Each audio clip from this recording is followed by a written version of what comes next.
Welcome मित्रों। दोहा petroleum construction company और L&T के क्लाइंट इंटरव्यू में पूछे गए रिगिंग से रिलेटेड क्वेश्चंस के आंसर की चर्चा करने वाले हैं।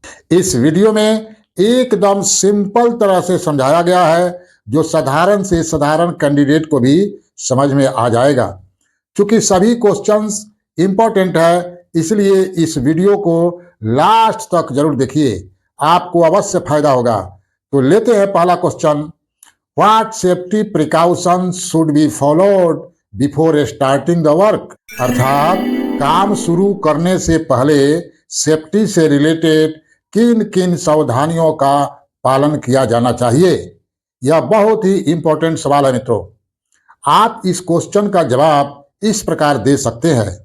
सर, दुर्घटनाओं और चोटों को रोकने के लिए कोई भी कार्य शुरू करने से पहले सुरक्षा सावधानियां महत्वपूर्ण है।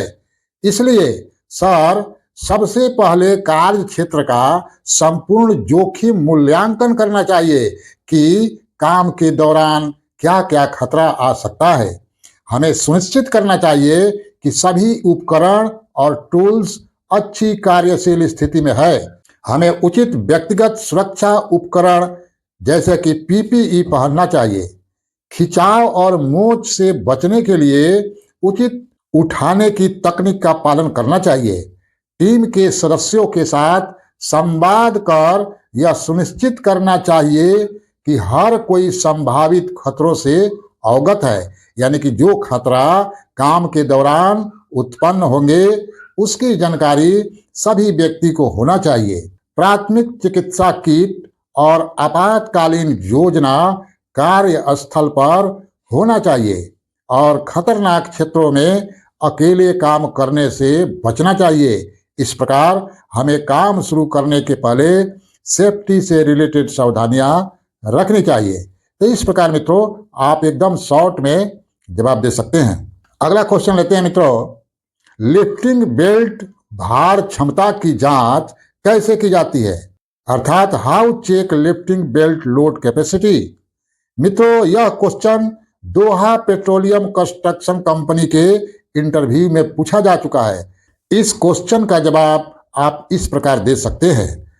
लिफ्टिंग बेल्ट भार क्षमता की जांच करने के लिए निम्नलिखित स्टेप का पालन किया जाता है। नंबर 1, लिफ्टिंग बेल्ट की अधिकतम भार क्षमता के लिए निर्माता के विनिर्देशों की जांच किया जाता है कि लिफ्टिंग बेल्ट के टैग पर क्या लिखा हुआ है। नेक्स्ट है, बेल्ट से उठाई जाने वाली वस्तु की वजन का पता किया जाता है। यह सुनिश्चित किया जाता है कि लोड का कुल वजन बेल्ट की अधिकतम भार क्षमता से अधिक न हो। विजुअल इंस्पेक्शन के द्वारा यह सुनिश्चित किया जाता है कि बेल्ट और इसके कंपोनेंट अच्छी स्थिति में है। यदि संदेह हो तो किसी योग्य रिगर या इंजीनियर से परामर्श ले लेना चाहिए। अगला क्वेश्चन है मित्रों, what the main duty in rigging field? Rigging क्षेत्र में मुख्य काम क्या होता है? यह क्वेश्चन एल&टी के इंटरव्यू में पूछा जा चुका है मित्रों, इसलिए इस पर गौर फरमाएं। इस क्वेश्चन का जवाब आप इस प्रकार दे सकते हैं। सर, रिगिंग क्षेत्र में मुख्य कर्तव्य रोप, केबल्स और अन्य उपकरणों का उपयोग करके भारी वस्तुओं को सुरक्षित रूप से उठाना और स्थानांतरित करना होता है। रिगिंग उपकरणों का निरीक्षण और रख रखाव पर भी ध्यान दिया जाता है। भार क्षमता की गणना और उचित रिगिंग गियर का चयन करना भी एक महत्वपूर्ण काम होता है। रिगिंग सिस्टम का सेटअप और सुरक्षा सुनिश्चित किया जाता है। क्रेन या अन्य उठाई जाने वाले उपकरण का संचालन सुनिश्चित करना भी मुख्य काम होता है। सुरक्षित और कुशल रिगिंग संचालन सुनिश्चित करने के लिए टीम के सदस्यों के साथ संवाद करना जरूरी होता है। तो इस तरह आप रिगिंग के मुख्य काम गिना सकते हैं। संक्षिप्त में मित्रों, इंटरव्यू में लंबा चौड़ा आंसर से बचना चाहिए और संक्षिप्त में मेन पॉइंट ही बताना चाहिए, क्योंकि इंटरव्यू में समय कम होता है, इसका भी ध्यान रखना होगा। मित्रों, एक रिक्वेस्ट है, यदि आपको वीडियो देखने से बेहतर पढ़ना अच्छा लगता है तो अच्छी बात है। इसको ध्यान में रखते हुए मैंने एक ब्लॉग गूगल पर बनाया है। इसका लिंक इस वीडियो के डिस्क्रिप्शन में दिया गया है। वहां आप जाकर इस वीडियो को आराम आराम से पढ़कर अच्छे से समझ सकते हैं। साथ ही मजे की बात है, यदि आप मेरे जैसे वीडियो क्रिएटर बनना चाहते हैं, यूट्यूबर बनना चाहते हैं, तो आप इसको अपने आवाज में बोलकर वीडियो बना सकते हैं। कोई समस्या नहीं होगी। तो अच्छे काम में देर क्यों, वह भी डिस्क्रिप्शन में दिए गए लिंक पर क्लिक कर पहुंच जाइए प्रसाद रिफाइनरी मेंटेनेंस ब्लॉग पर और मौका का फायदा उठाइए। धन्यवाद। लेते हैं अगला question. What is the lifting plan? Lifting plan क्या होता है, या आप लिफ्टिंग प्लान से क्या समझते हैं? इसका जवाब इस तरह दीजिए। सर, लिफ्टिंग प्लान एक विस्तृत दस्तावेज है जो हेवी वस्तु को सुरक्षित रूप से उठाने और उठाने के लिए कदमों और सावधानियों की रूपरेखा देता है।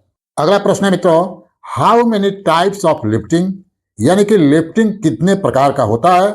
इस क्वेश्चन का जवाब ऐसे दीजिए। सर, लिफ्टिंग कई प्रकार की होती है, जिसमें overhead lifting, crane lifting, fork lifting और मैनुअल लिफ्टिंग शामिल है। अगला क्वेश्चन है मित्रों, what is a critical lifting, यानी कि क्रिटिकल लिफ्टिंग क्या होता है? तो क्रिटिकल लिफ्टिंग एक ऐसी लिफ्ट है जिसमें हेवी लोड स्टेबिलिटी तथा लिमिटेड एक्सेस के कारण हाई रिस्क हो जाता है। इसलिए इस प्रकार के लिफ्टिंग को क्रिटिकल लिफ्टिंग कहा जाता है। इस प्रकार आप संक्षिप्त में आंसर दे सकते हैं। अगला क्वेश्चन है मित्रों, what is a tandem lifting, अर्थात टेंडम लिफ्टिंग क्या है? इसका आंसर इस तरह दीजिए। टेंडम लिफ्टिंग से तात्पर्य किसी लोड को उठाने और स्थानांतरित करने के लिए एक साथ काम करने वाले दो या दो से अधिक क्रेन या उठाने वाले उपकरणों के उपयोग से है। अर्थात जब किसी लोड को उठाने के लिए दो या दो से ज्यादा क्रेन्स का यूज किया जाता है तो उस लिफ्टिंग को टेंडम लिफ्टिंग कहते हैं। अगला क्वेश्चन है मित्रों, how do you ensure proper load balance and wait distribution during rigging operation, अर्थात आप रिगिंग संचालन के दौरान उचित भार संतुलन और वजन वितरण कैसे सुनिश्चित करेंगे? मित्रों, सुरक्षित रिगिंग संचालन के लिए प्रॉपर लोड बैलेंस और वेट डिस्ट्रीब्यूशन प्राप्त करना आवश्यक होता है। इंटरव्यू लेने वाला यह जानना चाहता है कि संतुलन प्राप्त करने के लिए भार गणना और तकनीकों की आपकी समझ है कि नहीं। इस क्वेश्चन का जवाब आप इस प्रकार दे सकते हैं। सर, लिफ्टिंग से पहले मैं भार, आकार और भार के गुरुत्वाकर्षण के केंद्र जैसे कारकों पर विचार करते हुए संपूर्ण भार गणना करता हूं। मैं दुर्घटनाओं के जोखिम को कम करने, उचित भार संतुलन और वजन वितरण सुनिश्चित करने के लिए उपयुक्त रिगिंग हार्डवेयर और सममित रिगिंग और एकाधिक अनुलग्नक बिंदुओं जैसे तकनीकों का उपयोग करता हूं। मित्रों, इतना ही पर अब वीडियो का समापन करता हूं, क्योंकि वीडियो लंबी होने पर आपको बोरिंग महसूस होगी। बाकी क्वेश्चन आंसर अगले वीडियो में हम लोग चर्चा करेंगे। जाते जाते रिक्वेस्ट है कि यदि आप चैनल पर नए हैं तो चैनल को सब्सक्राइब करते जाइए, ताकि आने वाली वीडियो आपके पास ऑटोमेटिक पहुंचती रहे। बहुत बहुत धन्यवाद। Best of luck.